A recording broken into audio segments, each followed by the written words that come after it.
The music industry goes through phases that often concern me on how possibly the makers may have come up with some of the ideas for the music videos. Just a reflection of my age, I have to tell you that I grew up in an era where the music of the singles or movies that would release would not be just restricted to TV reruns, but would also sell physical copies of cassettes and CDs that would go on the shelves of stores prior to the movie release or whenever an artist was creating an album. One of my fondest memories is actually to spend afternoons in Planetime or Musicland, where we could actually in some cases listen to the album in the store before making the purchase. I remember when Rabbi released his first album or when Abhijit Sawant's single from the first season of Indian Idol dropped. I remember rushing for the cassette of Kal Ho Na Ho, becoming obsessed with the title track of Kaal, where SRK and Malaika dance together, so much so that I desperately wanted the cassette so that I can keep on repeating the choreography. This is the era in which musical artists would make a huge percentage of revenue through the physical sales of cassettes and CDs. A revenue stream that has not only nosedived but become negligible even for movies due to the digital world we live in today. What however I noticed in this era was that across singles and movie songs, there was an abundant variety of music being created that was not dictated by algorithms or trends of today. In the era in which I was watching television and pop culture, I would have the likes of Euphoria doing pop rock, Parikrama doing hardcore rock, an all-female girl band like Viva would be doing pop. I would be listening to Indians from foreign countries like Jay Sean or the Danish Indian band Bombay Rockers making waves. Hindi cinema would have romantic numbers, a huge influence of rock in their movies too. Songs catered to children, and while many people talk about the problem of saturation of choices today,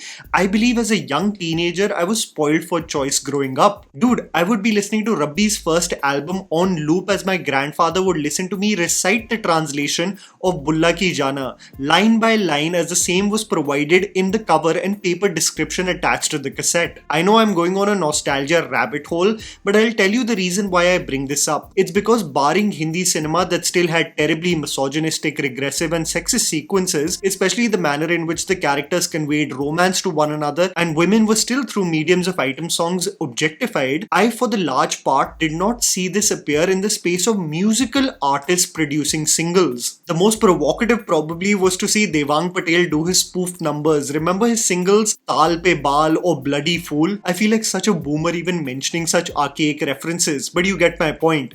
Provocative and shocking content was mostly restricted to either B-grade cinema, and problematic tropes of romance never really transitioned to music videos. Remember Aankhon Mein Tera Hi Chehra by the Aryans? Remember Kabhi Aana Tu Meri Gali by Euphoria? Kya Surat Hai from Bombay Vikings? Or even songs of heartbreak, of pathos like Tanha Dil by Shan or Piya Basanti Re by composer Shan Shandilye? They were devoid of concerning social themes, just a lot of yearning and wonder. Let's not kid ourselves, however, that the music space did not have its fair share of rogue elements brewing in the background. And I think everyone would remember, especially millennials would, on where they exactly were when Volume 1 had spread like wildfire. What would never reach the mainstream space was suddenly being circulated through pen drives, CDs and floppy disks across a young demographic. The difference from then and today was anything provocative or forbidden required effort to be heard and seen.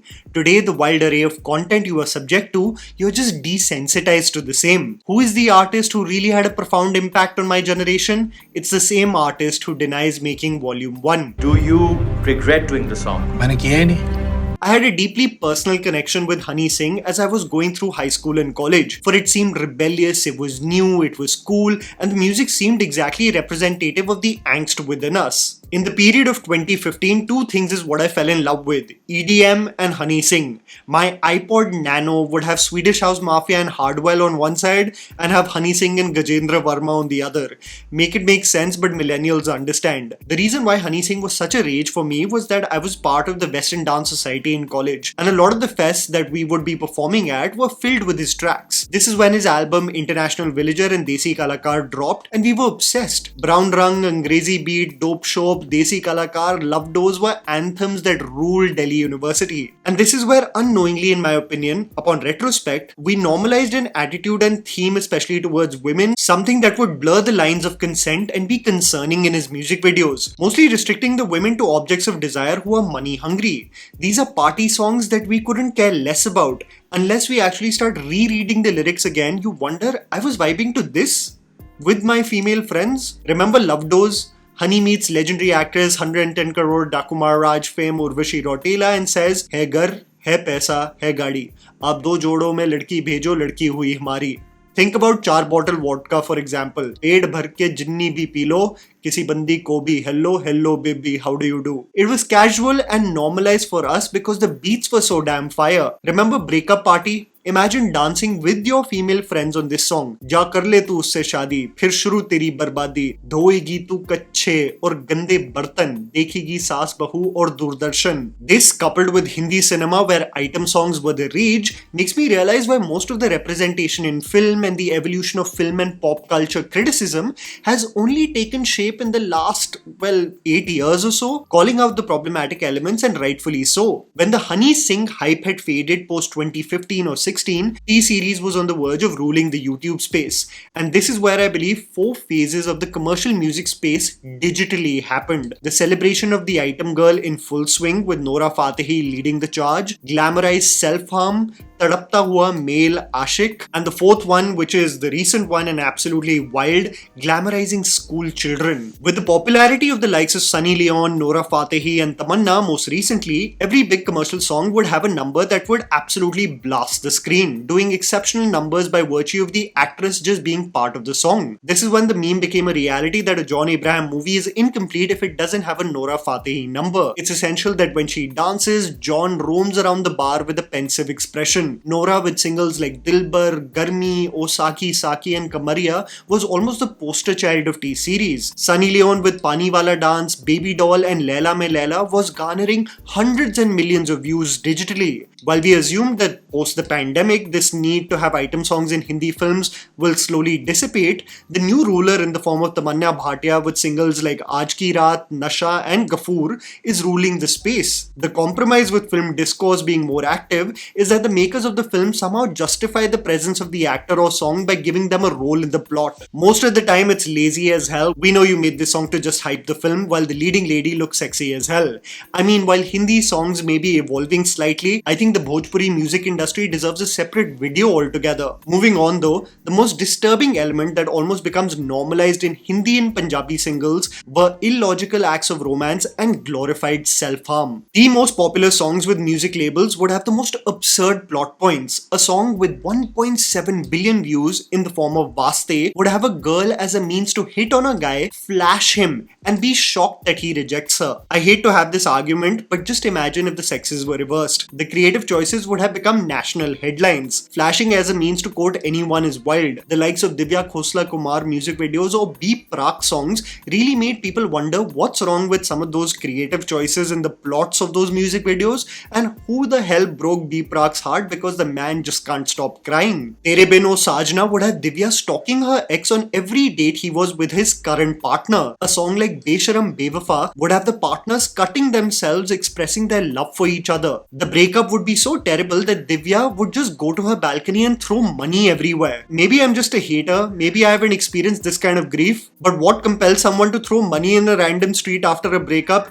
is beyond me. You know what's crazy? I did a video on this 5 years ago on how such a for suffering and self-harm in love sets a very bad message. So if you revisit the video of Besharam Bewafa, you will see how those disturbing images of Divya holding a gun to her head or cutting herself on FaceTime have been chopped, blurred or edited. Calling out such aspects matters. These problematic elements in music videos are countless. You remember Pachtaoge featuring Vicky Kaushal and Nora? A girl caught cheating, a lover who wants the husband dead. The act of poisoning the tea is found by the husband, but rather than addressing the problem willingly, he drinks the poison in front of the girl so that she suffers with the guilt of even attempting to ruin the marriage or even thinking about killing him.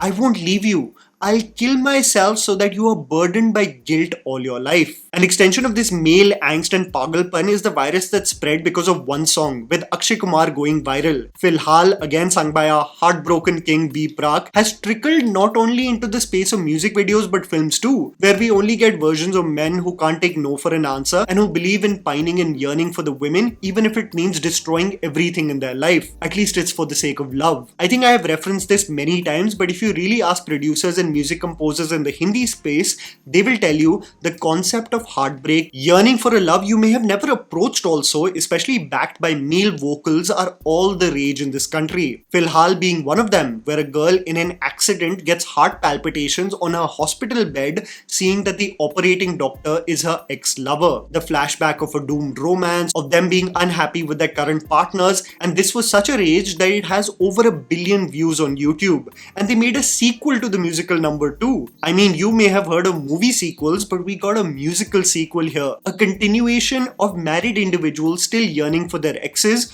dancing while coming in disguise at her wedding, crying to his heart's content while doing his version of Channa Mereya on her wedding day in the Barat. I realized there's a huge love in India for unfulfilled love, of angst, of broken promises. The hero is found stalking his married ex in this new music video, wanting to touch her at a traffic light, to have glances with her before she does the Varmala. Literally, the entire video is Akshay Kumar following Nupur while the husband, Emmy Virk, is blissfully unaware. And this reached its cringe-worthy pinnacle in the end, where he dies. He gets run over by a car, all for obsessing over his ex. I actually realized the cringeworthy pinnacle was not this. It was the single Kya Loge Tum, where Akshay catches his wife cheating and does an entire single, angry as hell, singing Meri Zindagi Se Jaane Ka Kya Loge Tum. Zindagi mein har cheez paisa thodi hota hai. It's such an angry and angst-filled single, it transitions to become comical. But I think one phase I never expected the music industry to have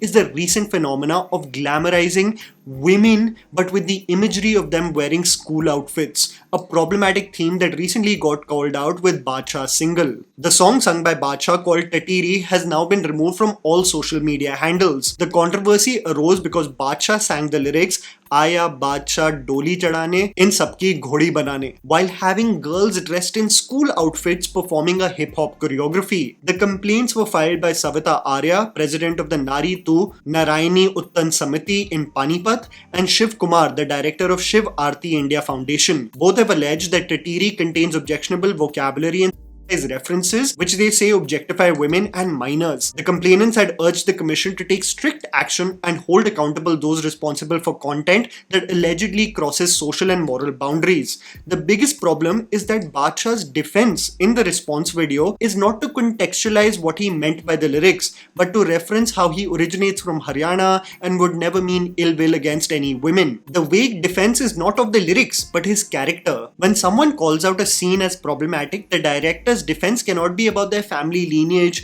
where they come from, or a moral character certificate. For example, the controversy around a web series like Grahan was that the complainants assumed that the show portrayed Sikhs being violent first aggressors to the riots. Upon watching the show, the viewers realized it's not true. Sanjay Leela Bansali for Padmavat was physically assaulted with the assumed notion that Rani Padmavati would be shown in an intimate moment with Alauddin Khilji. The moment they watched the movie, people realized that was not the case. These are examples of outrage on assumptions. But when the outrage is on the content, the defense of the singer should be on what he meant by the lyrics, versus just saying that they did not mean to offend anyone. A song with a similar visual grammar that I found very problematic, and it never became a controversy, was the Guru Randhawa single Azul, a song that became hugely popular on social media with dance challenges, and the entire premise of the song is a photographer who fantasizes about a woman dressed in a school uniform as she provocatively walks in a skirt and a lollipop in her hand. While the willing participants or dancers in this case may be adults, but the visual grammar of presenting them in school uniforms and having a man ogle at them just sends a terrible message, all masked under the fact that the song has good beats. I never knew things could get so out of hand with the themes that singers will follow. Have we just run out of topics to sing about? And that was a video, guys. Write down in the comments below what you think about the evolution of music and what is really happening with these music videos. Please don't forget to follow me on Instagram. The handle's right in front of you. Follow me at JammyPants4. Also, please support us by smashing the like button and subscribing to our channel for weekly content ahead. Thank you for watching.